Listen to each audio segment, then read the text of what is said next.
नमस्कार। Enhance living के आज के इस महाशिवरात्रि स्पेशल वीडियो में मैं डॉक्टर प्रियंका सिंह आप सबका स्वागत करती हूँ।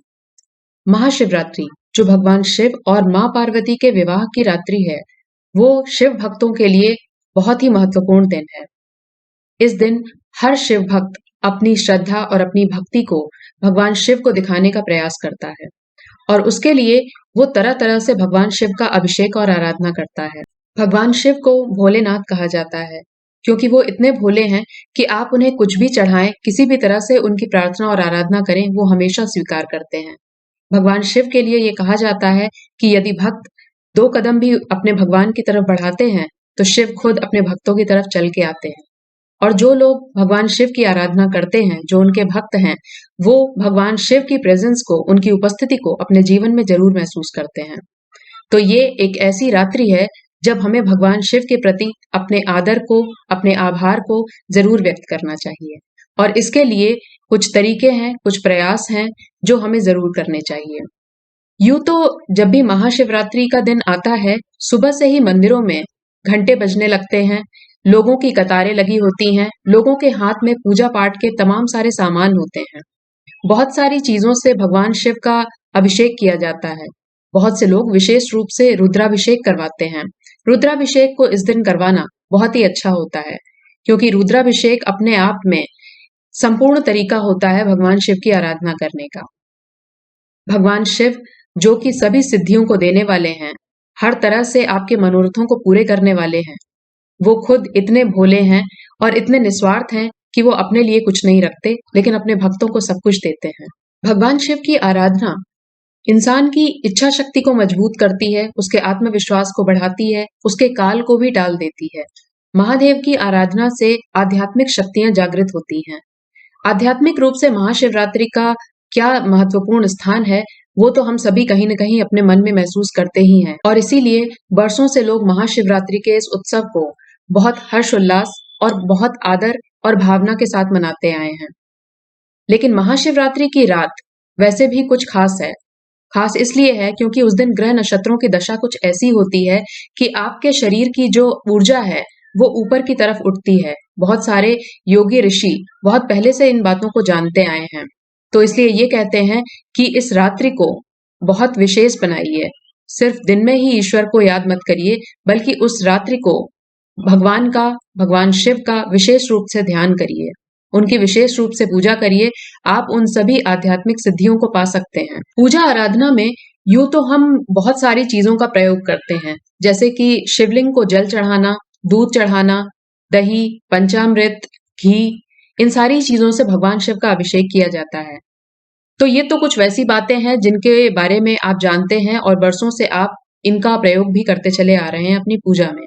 लेकिन क्या आप जानते हैं कि जो सामग्री आप चढ़ाते हैं, इस सामग्री का क्या महत्व है? किस सामग्री को भगवान शिव के शिवलिंग पर चढ़ाने से किस तरह का फल प्राप्त होता है?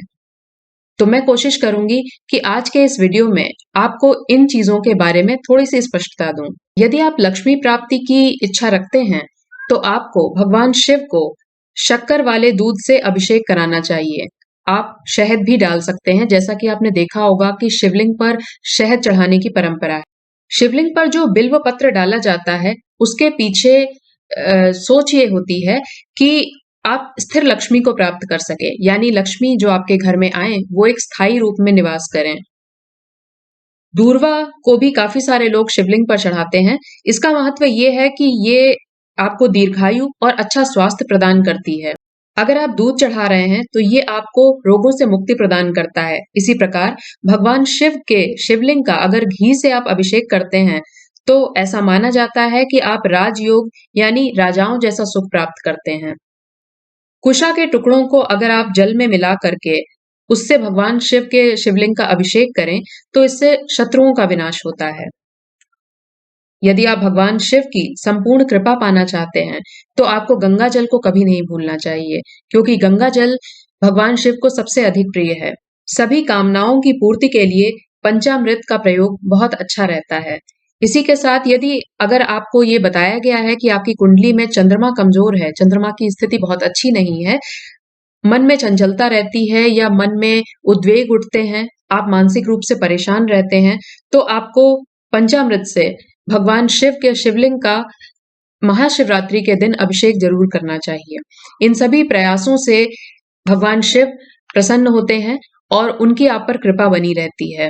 वैसे तो जैसा कि मैंने पहले ही कहा कि भगवान शिव इतने भोले हैं कि आप उन्हें कुछ भी चढ़ाएं वो सब स्वीकार करते हैं। आप उनकी आराधना चाहे किसी भी तरह से करें, वो सिर्फ आपका भाव देखते हैं। इस भाव के साथ यदि आप उनकी कुछ प्रिय चीजों को चढ़ाएंगे तो आप भगवान शिव को ज्यादा खुश कर पाएंगे, ज्यादा प्रसन्न कर पाएंगे। एक विशेष उपाय है जो महाशिवरात्रि की रात्रि आपको जरूर करना चाहिए, विशेष रूप से यदि आप व्रत रखे हुए हैं तो। अगर आपने व्रत नहीं रखा है तो भी आप इस उपाय को कर सकते हैं। मध्य रात्रि में आपको भगवान के सामने एक दिया जलाना है। अपने हाथ में उस घी के दिए को लेकर ईश्वर से वो कामना करिए जो आप अपने जीवन में चाहते हैं। जीवन में किसी भी तरह की समस्या हो, किसी भी तरह की परेशानी हो, चाहे वो धन से जुड़ी हुई समस्या हो, आपके स्वास्थ्य संबंधी परेशानियां हो, कोई और मानसिक परेशानी हो या फिर कुछ भी, उस रात्रि जब ईश्वर अपने जागृत स्वरूप में होते हैं, दिव्य शक्तियां जागृत होती हैं और आध्यात्मिक ऊर्जा अपने चरम पर होती है, यही वो समय है जब आप अपने ईश्वर से अपने मन की बात कहें। और महादेव तो वैसे भी बिन मांगे बहुत कुछ दे देते हैं। तो आपको रात्रि में दिया जलाकर उसे अपने हाथ में लेकर ईश्वर से प्रार्थना करनी है कि वो आपके दुखों और आपके कष्टों को दूर करे। ये जो समय है ये बहुत उत्तम है, विशेष रूप से महाशिवरात्रि की रात का। तो आइए देवों के देव महादेव शिव की बारात में शामिल होने के लिए हम सब तैयार हो जाते हैं। इस उत्सव को बहुत ही प्रेम, आदर और श्रद्धा के साथ मनाते हैं और अपने महादेव को अपनी सारी परेशानियां अर्पित करके खुद चिंता मुक्त हो जाते हैं और ये विश्वास रखते हैं कि ईश्वर आपकी सभी परेशानियों को दूर करे। मेरी भगवान से यही कामना है, मेरी भोलेनाथ से यही कामना है कि जो भी व्यक्ति इस वीडियो को देख रहा हो उसके सभी कष्टों को वो दूर करें। इसी के साथ आज का ये वीडियो यहीं पर समाप्त करती हूँ। ओम नमः शिवाय।